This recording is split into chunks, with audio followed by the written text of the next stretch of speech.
Anupama international chef के साथ मुकाबला कर सकती है। अनुपमा स्पाइस एंड चटनी को डूबने से बचा सकती है। अनुपमा अपनी आद्या के मन में अपने लिए जो नफरत है उसे भी मिटा सकती है। और कुछ इसी तरह वो अपने अमेरिका के ट्रैक को क्लाइमैक्स तक पहुंचा सकती है। नमस्कार, मैं हूं संदीप पांडे और आप देख रहे हैं मेरा चैनल सीरियल और संदीप। आप सभी का स्वागत है। आगे बढ़ने से पहले आप सबसे हमेशा की तरह गुजारिश है कि अभी तक आपने हमारे इस चैनल को सब्सक्राइब नहीं किया है तो कृपया सब्सक्राइब कर लीजिए, बेल आइकन को दबा दीजिए ताकि आपको हमारे वीडियोस के नोटिफिकेशंस मिलते रहेंगे। अनुपमा अपने रेस्टोरेंट जाने के लिए तैयारी कर रही थी, तब बा और वनराज ने तोशु के बारे में पूछ लिया। खैर, बा ने पूछा और वनराज ने ताना मार दिया और वहीं पर तोशु की एंट्री हो गई और तोशु को देखकर अनुपमा आश्चर्य में पड़ गई और तोशु ने एक बार फिर अपनी अकड़ दिखाई, अपना कमीनापन दिखाया और कुछ ऐसे माँ के सामने प्रस्तुत हुआ जैसे उसे कोई अफसोस ही नहीं है जेल से छूटने के बाद। और उसने बताया भी कि भाई अनुज के कारण मैं जेल से छूट गया, आपने तो मुझे जेल पहुंचा दिया था लेकिन अनुज ने मुझे छुड़वा दिया। अनुपमा को गुस्सा आ गया तो वो पहुंच गई अनुज के पास और फरियाद करने लग गई कि क्यों किया आपने ऐसा। तब अनुज ने जो भी वजह बताई, कुछ जेन्युइन लगी, कुछ जेन्युइन नहीं लगी, लेकिन अनुपमा का गुस्सा कम नहीं हुआ है।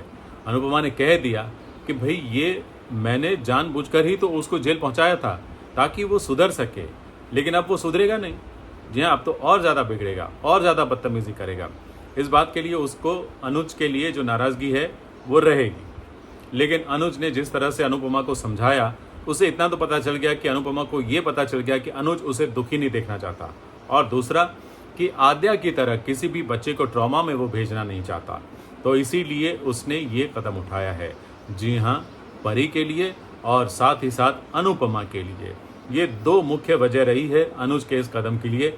ये बात तो अनुज ने समझा ही दी।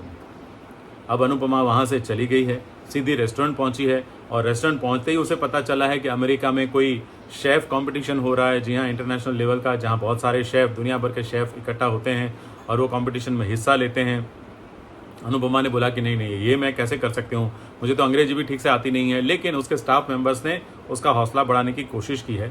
वहाँ यशदीप जी अपने जो मुश्किल है, अपनी जो बात है वो बताने की कोशिश कर रहे थे, लेकिन ये जो इंटरनेशनल कंपटीशन की बात आ गई तो उसमें वो अपनी बात नहीं कह पाए। लेकिन अनुपमा को ये बात बहुत जल्द पता चलने वाली है जब यशदीप रेस्टोरेंट के बाहर निकलकर किसी से पैसे की डिमांड कर रहे होंगे या मांग रहे होंगे, और तभी उनकी बात सुनकर अनुपमा को पता चल जाएगा कि भाई उसका जो रेस्टोरेंट है वो डूबने वाला है, हो सकता है कि वो कभी भी बंद हो जाए। तो अनुपमा ने कसम खाई है कि वो अपने रेस्टोरेंट को डूबने नहीं देगी।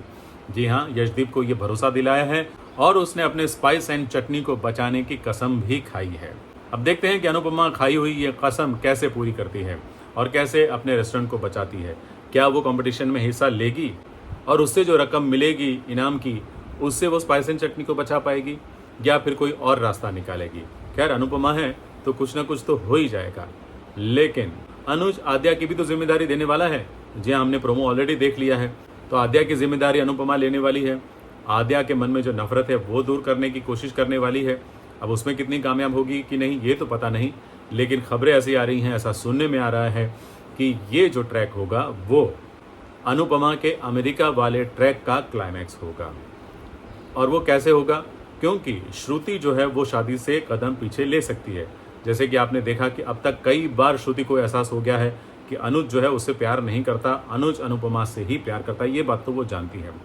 लेकिन आज जब वो अनुपमा का मंगलसूत्र उसके हाथ लगा और पहनकर अनुज के सामने आ गई तो अनुज को बिल्कुल अच्छा नहीं लगा और अनुज ने अपने हाथों से वो मंगलसूत्र उतार लिया और श्रुति को ये बोल दिया कि दोबारा ये मंगलसूत्र पहनने की हिम्मत मत करना, क्योंकि अनुपमा का है और अनुपमा का हक है इस पर।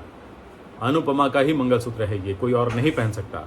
जब ये बात कही तो आप जान सकते हैं, समझ सकते हैं कि श्रुति को कितना बड़ा झटका लगा होगा।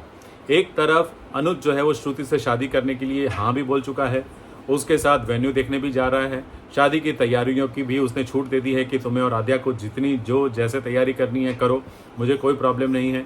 और श्रुति ये बात सुनकर खुश भी हो गई है, अनुज के गले भी लग गई है और इन दोनों को गले मिलते हुए देखकर आद्या खुश हो गई है। आद्या ने बहुत सारी उम्मीदें जगा ली है कि चलो अब हमारी फैमिली कंप्लीट हो जाएगी। और ऐसे में अगर अनुज अनुपमा को बीच में लाकर उसको नई जिम्मेदारी देगा तो फिर क्या होगा। जी हाँ, बहुत सारे सवाल हैं, जिसके जवाब हमें थोड़े थोड़े समय अंतराल पर मिलते रहेंगे। और जैसे ही कुछ खबर आएगी हम तो हैं ही आपको बताने के लिए। तो बस देखते रहिए हमारे वीडियोस। और हाँ, आज का ये वीडियो अच्छा लगा हो तो लाइक कीजिए, शेयर कीजिए अपने दोस्तों के साथ और सब्सक्राइब करना मत भूलिए। Thank you very much.